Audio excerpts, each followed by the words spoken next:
now, ladies and gentlemen, the Ron Purtee Show with your host, Ron Purtee. Hey everybody, welcome to the Ron Purtee Show. Today we are doing something completely different than we've ever done before, but not really completely different. We are live right now on twitch.tv/I'm Uncle Ron. We're here part of the Uncle Ron's Drive-In Network. That's what the show is part of, along with all the rest of my podcasts. So, today we're going to be talking about BLANKFEST and why it's such an important thing to my community, where it got started, how I got involved, and everything. We're doing a topic show. But the best part is, if you are listening to this, stop by Wednesday nights. Well, we'll see. Just follow me on social media and you'll find out. But a couple of days before every episode that goes up, we'll be doing it live on Twitch, so you can hear it and watch it firsthand before anybody else. And you can ask questions if you want. You can participate in the conversation. It's a blast. So be sure it's twitch.tv/I'm Uncle Ron. And we always have a good time here. So BLANKFEST is a benefit, essentially. It's a homeless benefit. And what it does is it provides music. The one in New York, which was started 25 years ago this year, that one started 25 years ago in Nyack, New York, started by Ken Rowell of a band called the Baghdadios. And essentially what it was just to bring blankets in and to distribute them to the homeless in the area. And it had been going on for quite some time. Doing its thing, helping out the community until a show on Now Live from way back in the day, back in 2006. Because I remember when I heard about the show, it didn't take long for me to set it up here in town, here in Wisconsin. So this was 2006, and I was listening to Now Live. I had a show there, and that's where I did all of my broadcasting from. But I heard a show called Tommy D's Nuts out of New York.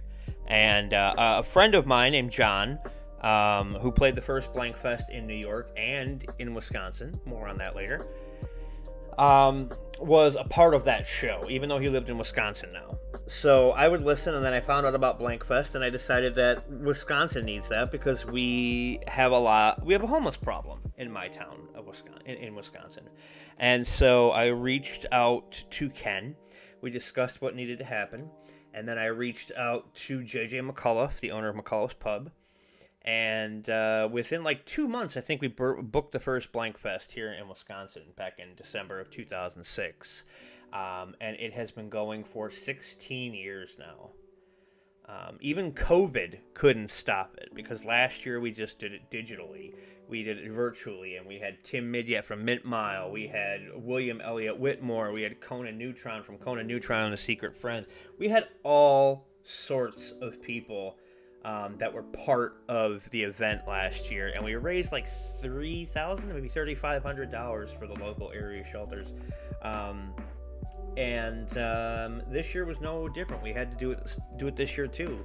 And I hate that we have to do it. I do, but you know, it's needed. So let me get back and talk a little bit about what goes on to booking BLANKFEST on a typical year. No COVID, no other things happening to prohibit you from doing the BLANKFEST thing. Essentially, what I would do is a year in advance, almost a year in advance, I would start booking. I would get a hold of JJ a few days after the event, and we would pick out a date for the following year. And that's when I would get to work. I would hit up band after band after band, trying to get them to play. At first, it was a one-night thing. Then it became a two-night thing. And now, this year, is like the second or third time we've done a three-night thing. Or a three-day thing, because it was during the day. But it's always a lot of fun. You get to see people that you don't normally see. You get to support the community. But we did things a little bit different than New York. Instead of we didn't go out and just hand the blankets to the homeless. What we did at first is we would put packages together and drop them off at the shelters. But that became a little tiresome. So what we did, well, JJ's idea, is we had everything at the bar. And we invited the shelters to the bar to come and pick through everything. And they were very cool about it. Nobody was like, well, we need this. And there was no fighting, no arguing. It wasn't like a hobo knife fight or anything. They would, take what they needed. And if they saw something that a shelter who wasn't there needed, they would say, oh, well, this place needs it. Let's grab that for them.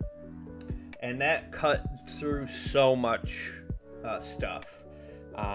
I remember a few years ago, my friend Ashley,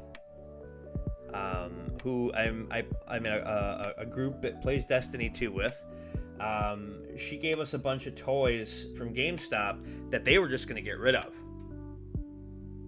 and throw out. And we were able to take them to the Women's Resource Center, which is where battered women go with their kids. And JJ and I went to drop off the stuff, and it was heartbreaking to see these women who were afraid to just see a guy. It was heartbreaking, and it made me realize more than ever that this has to go on. Despite some people telling me you can't do anymore, you gotta cool it, this, that, and the other thing. It really is something that's needed. So back to what it takes to get this thing going. A year in advance, I start booking bands.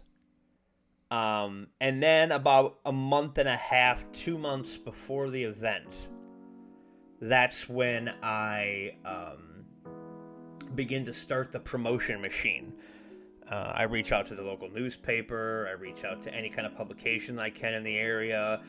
Usually, JJ and I will appear on Racine and Me on CBS 58, which is always fun to sit in the green room with people. Like, I remember one time we were up there and Miss Racine was there. And we got into this big conversation about the Avengers. And all I could think was, damn, me and Miss Racine are geeking out over the Avengers. And then I met her boyfriend at BLANKFEST. And I felt like Hawkeye must feel next to Thor and the Hulk.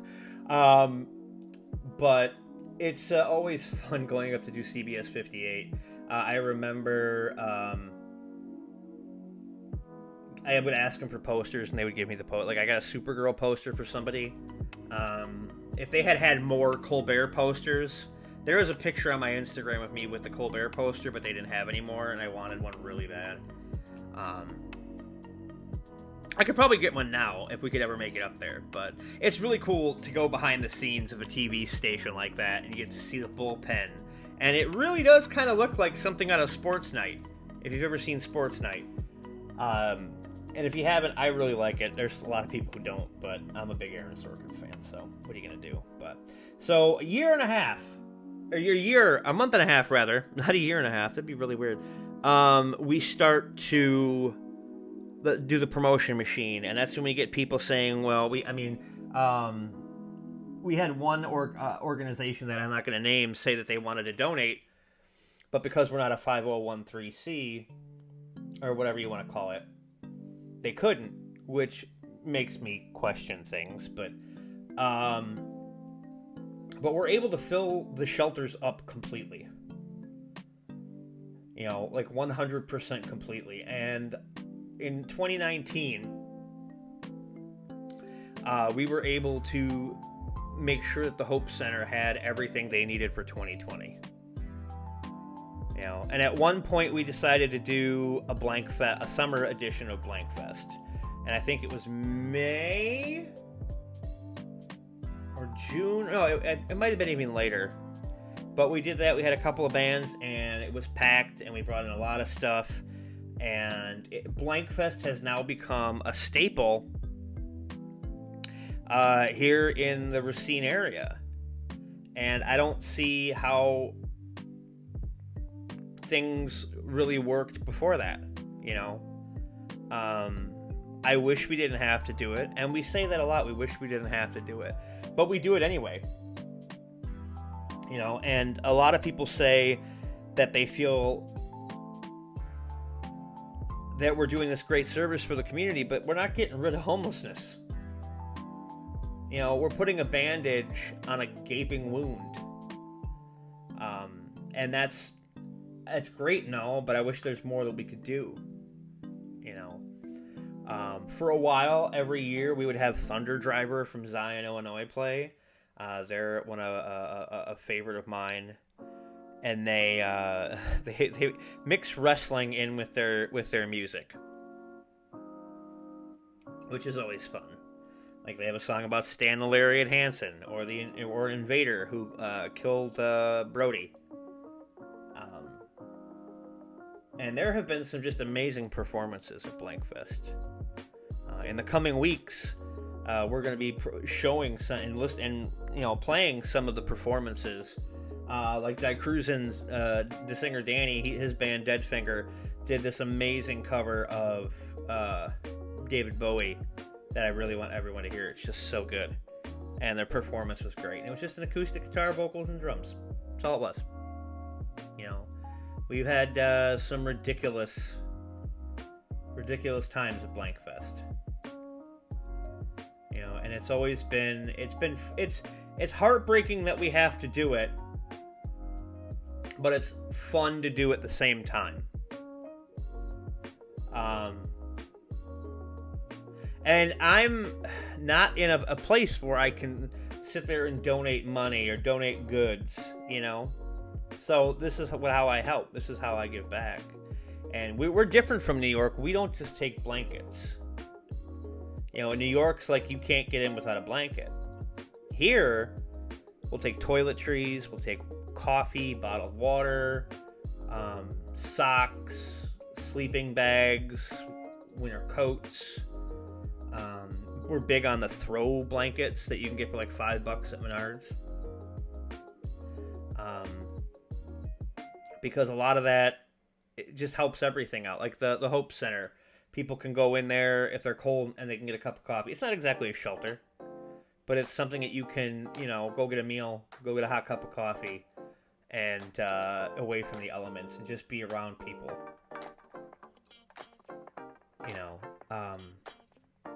And if you want help, they're always willing to help.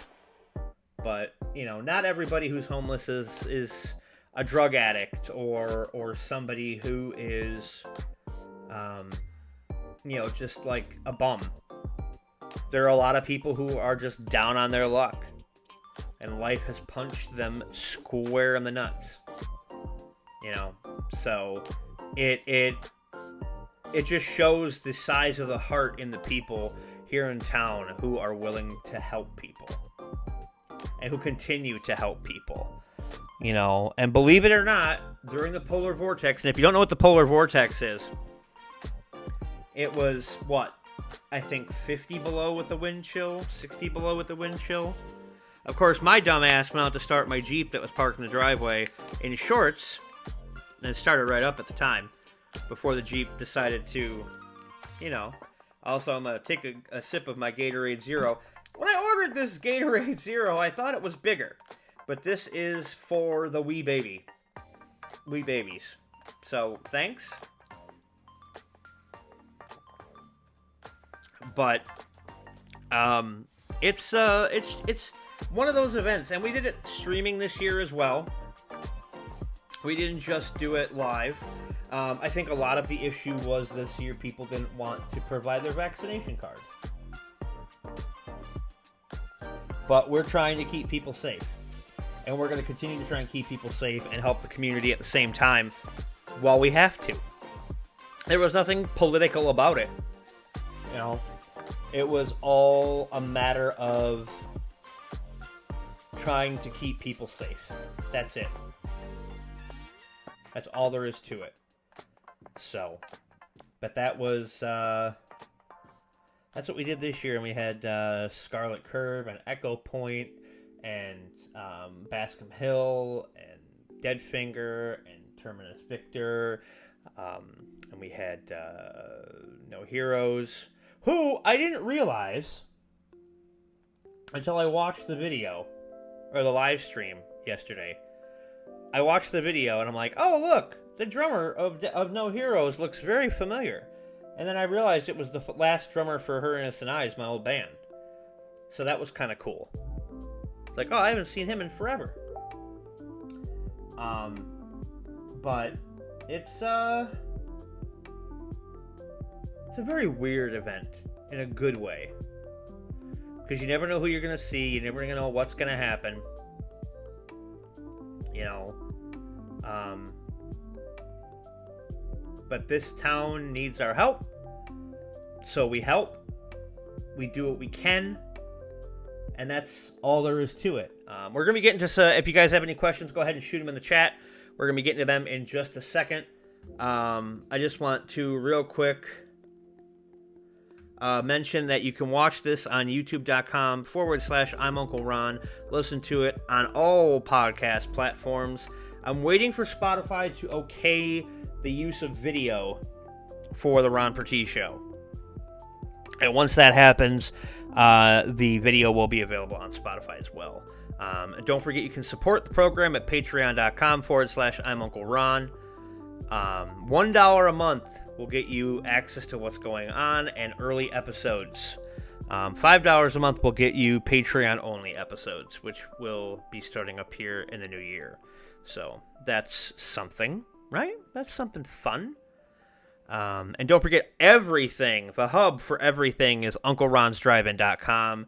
You can get t-shirts. You can buy movies. You can watch old episodes. You can listen to old episodes. You can, starting soon, we're going to be able to put, I'm going to have like a portion where it's just all interviews that I've done. So that'll be fun. But again, if you have any questions, go ahead and shoot them in the chat. Before we wrap up here, I just want to shoot out some thanks to people. I want to thank all the bands that played this show. I want to thank all the bands that have ever played at BLANKFEST. But I also want to thank Ken Rowell for allowing me to use it because it is his baby. And I kind of took it and ran with it here in Wisconsin. I want to thank John Sedati, who was the John that played the first BLANKFEST in New York and the first BLANKFEST in Wisconsin. Without him, there wouldn't be a BLANKFEST here, period, because I wouldn't know what the fuck. I want to thank Tommy D for his show. Tommy has since passed, and anybody who knew him misses him.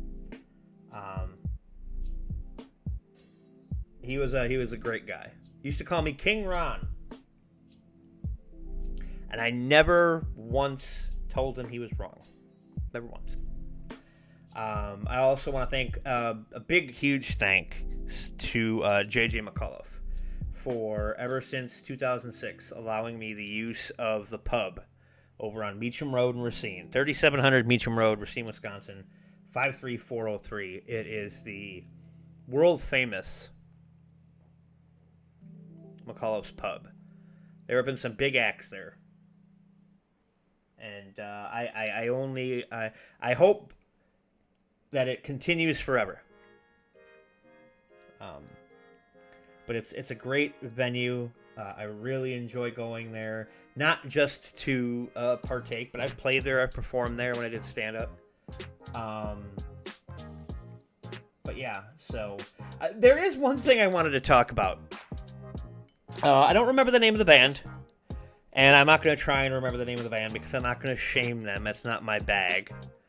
But one year, we a little behind the scenes here for you folks. One year, I approached a band and I asked them to play, and their response was, "We need X amount of money for playing. We need a hotel room for blah blah blah, and we need this and we need this." And I'm like, you're not gonna get a gift bag. Like, this isn't Live Aid. You know, you're not Pink Floyd. So my response to them was simply the Merriam-Webster's dictionary definition of charity.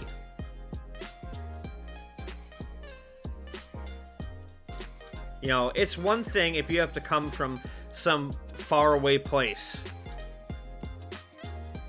You know, but I mean, at one point we were trying to get Will Whitmore to do it, and we were 100% in on getting him a hotel that's right by the bar.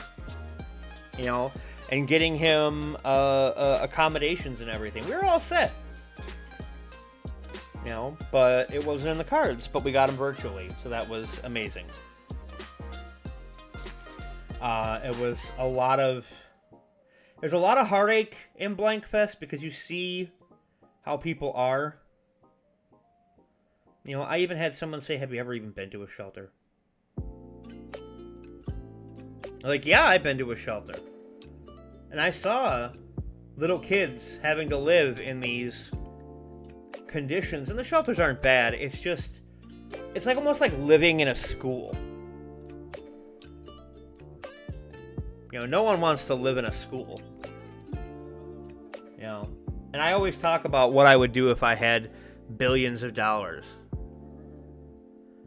And if I did, I think Racine would be a utopia for people. Because I would make sure that there's no more homeless. That there are apartments or tiny houses for people to live in to get back on their feet. You know, and during COVID, things were real bad.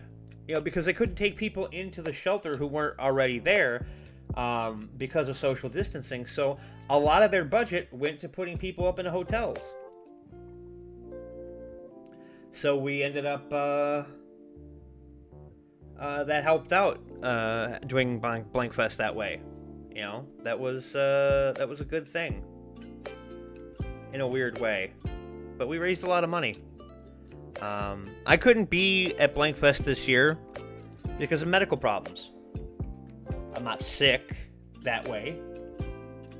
But we're very open here at the Ron Purtee Show, and my mental illness didn't allow me to be in a crowd of people. Plain and simple. But I was there. I helped. I was in the chat. You know, I made sure that people knew. I promoted the hell out of it. You know. But here we are. Another BLANKFEST in the books. Another one. I want to thank Jim McVeigh and his Irish session that happened from 2 to 5 today. And I want to thank anybody who's at the pub right now, who's watching the Bears and the Packers, and donating now, because sometimes that happens. I remember when we first started off, we used to make so much money from people who wouldn't bring anything. We'd charge them $10 at the door. And we would make enough money that we would be able to make a dent in a shelter's electric bill for the year. And that made me feel good. You know. BLANKFEST is about the homeless. Nothing more, nothing less. And I feel that people need to remember that. I feel that it's important to the world. And if you're interested in starting a BLANKFEST in your area, feel free to hit me up. Twitter, Instagram. I'm Uncle Ron. You know, I don't know how many satellite shows are left. Last time I knew there was the main one, there was us, and there was one in Toronto maybe. But I don't know if that one's still going. You know, but the one thing I want to say to everybody before we go is I want you to look on the bright side. Because there's no way but up from a canyon in hell. So no matter what you're going through, no matter what you're dealing with, there's somebody there who cares. It might not be who you think it is, but there's always somebody there. I want to thank you for listening. I want to thank you for watching. I want to thank the people in the live chat right now who are watching me tape this live, record this live. You know, twice a week we're going to be doing this. Twice a week, people. So be sure to stop by twitch.tv/I'm Uncle Ron. I want to thank you all. Uncle Ron's Drive-In is the hub for everything. And we'll see you next time, everybody. Bye-bye.